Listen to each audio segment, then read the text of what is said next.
コンロの技使わせてもらうぜ。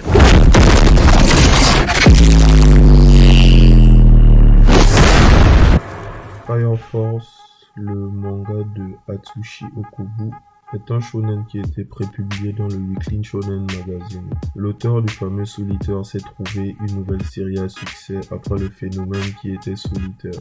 Dans cette vidéo, nous allons parler d'un des éléments les plus marquants de l'œuvre, son aspect religieux. L'état du monde dans Fire Force. Fire Force se déroule dans un ère moderne au sein d'un état appelé l'Empire de Tokyo.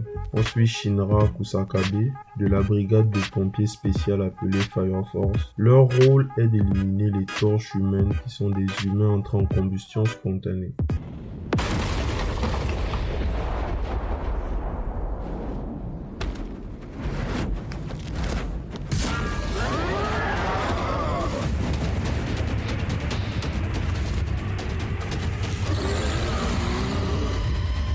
T'es en train de souffrir, pas vrai? Ne t'inquiète pas, je vais t'aider. Tout va bien, la Fire Force est là. Que les civils restent en arrière pendant l'intervention. Cette zone est dangereuse. Recule aussi. On va s'occuper de ça. Tu n'as plus rien à faire ici. Mais je crois que c'est... Alors, commandant, qu'est-ce que vous attendez? Non, bien sûr. Allons-y. Il est 8h10. Nous allons commencer le processus d'extinction.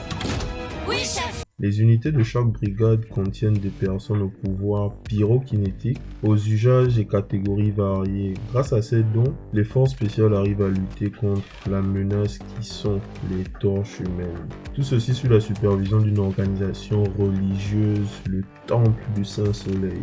En effet, l'Empire de Tokyo est une société monothéiste avec le Temple du Saint-Soleil tout au cœur de son fonctionnement. Elle exerce une grande influence sur chacune des branches de la nation, les civils ainsi que les membres des brigades spéciales inclus. Même le souverain Raf III est étroitement lié à l'Église.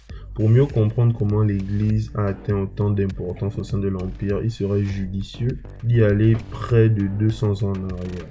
Un sauveur au milieu du chaos total. Il y a bien longtemps que le soleil a puni les humains en plongeant le monde dans le feu. Ce fut la grande catastrophe. Le feu a tout brûlé sur son passage. Les villes des humains, leur langue ainsi que leur culture ont été réduits en cendres. À la suite d'une catastrophe qui a plongé le monde en flammes, un jeune homme s'élèvera parmi toutes et amènera le salut à l'humanité. Il sera plus tard connu sous le nom de Ralph I. Disons Ralph Ier du nom. Dès cet instant, une religion sera établie. L'église du temple du dieu soleil prendra de l'importance au sein de l'Empire et passa sa doctrine au peuple. Celle-ci portait Ralph I comme un messie. On peut comparer cette idéologie aux religions abrahamiques. En effet, chacune de ces religions désigne un messie comme étant un être envoyé par Dieu pour sauver l'humanité dans une période de désespoir qui va les guider vers le bonheur. Raph est également accompagné de ses serviteurs qui renvoient une image à Jésus et ses apôtres. Ensemble, ils fondèrent les prémices d'une nation basée autour de la religion du Dieu Soleil. L'apaisement des âmes. Le feu est le souffle de l'âme. La fumée noire libère les âmes, redevient poussière et ton âme retournera dans les flammes. L'atome.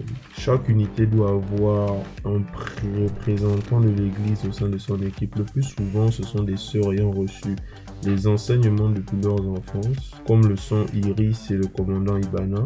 Dans le code d'honneur des pompiers, il est interdit d'éliminer une torche humaine sans une prière au préalable. La mission des forces du feu est d'exterminer les forces du feu. Cependant, ils ne le font pas dans un état d'esprit sanguinaire déduit de toute sympathie envers la victime, car les torches humaines ne sont qu'après tout des victimes.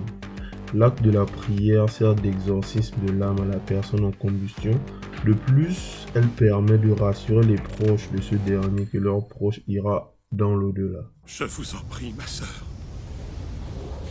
Faites que ma femme soit délivrée et qu'elle puisse reposer en paix. Je ferai mon possible. Les torches humaines sont des âmes perdues. Je leur offre la miséricorde du Dieu Soleil. Je ne suis que sa servante. 8e brigade de la Fire Force, on lance l'intervention. Compris. Ainsi, les paroles de l'apaisement des âmes deviennent plus claires. D'ailleurs, elles pourraient tirer leurs origines au verset biblique Ecclésiaste 12, verset 7 qui dit « Avant que la poussière retourne à la terre comme elle y était, et que l'esprit retourne à Dieu qui l'a donné. »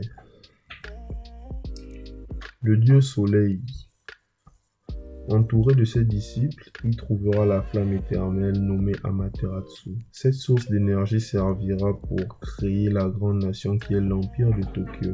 L'œuvre de Okobu Sensei touche également au shintoïste. Justement, il fait un clin d'œil à la déesse Amaterasu, une des divinités nippones les plus importantes. Dans la mythologie japonaise, Amaterasu est le kami du soleil. La légende raconte que Amaterasu est né de l'œil gauche d'Izanagi lors de sa purification au fleuve Tachibana. Elle règne dans le royaume des cieux appelé Takamagara. Le royaume émanant de Amaterasu est à l'origine de ce qu'on peut appeler le jour. Plongeant dans l'univers de Fire Force, l'entité vénérée est un dieu soleil. Amaterasu est la source d'énergie thermique qui alimente tout l'Empire. Elle est considérée comme étant la flamme à l'origine de la création, une pièce centrale de la fondation de l'Empire. Ce qui n'étonne pas car pour rappel Amaterasu est un ancêtre direct de la famille impériale du Japon. Des grandes révélations sur Amaterasu verront le jour plus tard dans le manga, mais ça c'est une autre histoire pour une autre vidéo. Qu'en est-il de l'avenir de Fire Force? Voici pour les thèmes religieux évoqués dans Fire Force. Le manga s'est achevé plus tôt dans l'année d'une manière des plus inattendues.